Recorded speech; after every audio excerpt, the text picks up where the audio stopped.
कुछ हफ्ते पहले हमने एक पोल रन किया था जहां 84% लोगों ने अपने इक्विटी इन्वेस्टमेंट्स के लिए एनएससी के लिए वोट किया था over BSC as a preferred stock exchange. जैसे कि हम जानते हैं, स्टॉक एक्सचेंजेस के द्वारा कंपनीज मार्केट से पैसा रेज करती हैं। ये एक ऑर्गेनाइज्ड और रेगुलेटेड मार्केट प्लेस है जहां बाइंग, सेलिंग और शेयर्स इशुएंस जैसी फाइनेंशियल एक्टिविटीज होती है। किसी नेशन की इकोनॉमी को बिल्ड करने में स्टॉक एक्सचेंज एक बहुत ही महत्वपूर्ण किरदार निभाता है और जो कंपनीज इन पर लिस्टेड है उन्हें रेगुलेटरी बॉडीज के कुछ रूल्स भी स्ट्रिक्टली फॉलो करने पड़ते हैं। इंडिया में बॉम्बे स्टॉक एक्सचेंज, पीएससी और नेशनल स्टॉक एक्सचेंज एनएससी सबसे इंपॉर्टेंट एक्सचेंजेस है और आपने जरूर अपनी लाइफ में कभी ना कभी इन दोनों टर्म्स को सुना ही होगा। हम में से ज्यादातर लोगों को पता है कि इनका रिलेशन स्टॉक्स और बॉन्ड से है, पर हम में से बहुत लोगों को ये नहीं पता कि एनएससी और बीएससी में अंतर क्या है। तो आज के इस वीडियो में मैं सीए भूमि रंका आपसे शेयर करूंगी what are the major differences between NSC and BSc.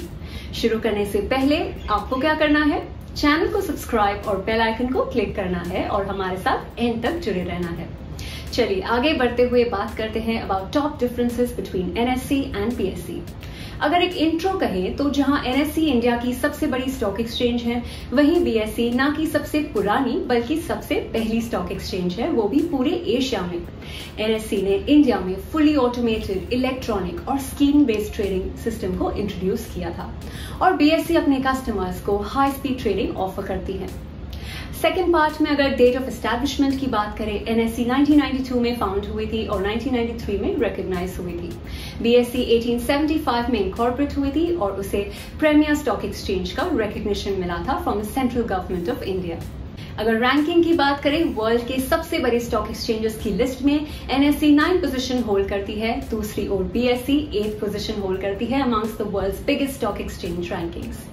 Fourth is benchmark index.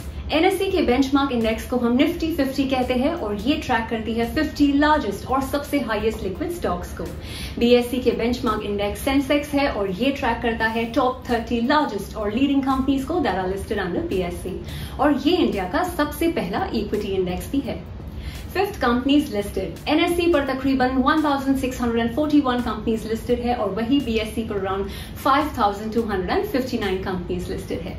अगर लिक्विडिटी की बात करते हैं तो एनएससी में ज्यादा लिक्विडिटी होती है एज कम्पेयर टू बीएससी क्योंकि उनमें वॉल्यूम ज्यादा होती है, इसलिए एनएससी के कंपैरिजन में बीएससी पर काफी लो वॉल्यूम रहती है। 7th point is market capitalization. NSC का market cap almost around 3.77 trillion US dollars है और वहीं बीएससी का market cap around 3.96 trillion US dollars है as of last year.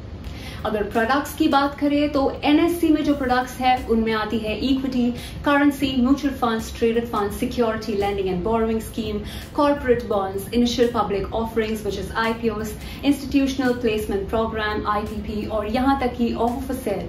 BSc में केवल equity, currency, commodity derivatives, mutual funds, traded funds, corporate bonds, IPOs और offer for sale होते हैं।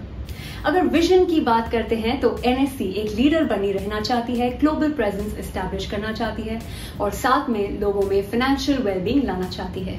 बीएससी की बात करें then it wants to emerge as the premier Indian stock exchange जहां best in class global practice हो, technology, product innovation और customer service में। दोनों एनएससी और बीएससी एक बहुत ही इंपॉर्टेंट रोल प्ले करते हैं इंडियन इकोनॉमी की ग्रोथ की तरफ। हर रोज लाखों इन्वेस्टर्स और ब्रोकर्स इन एक्सचेंजेस पर ट्रेड करते हैं।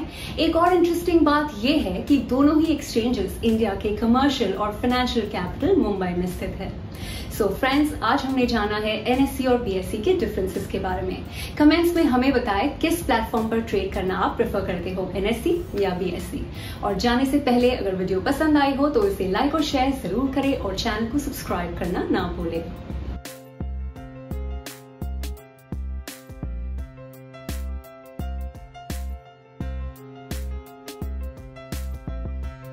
Investments in securities market are subject to market risks. Read all the related documents carefully before investing.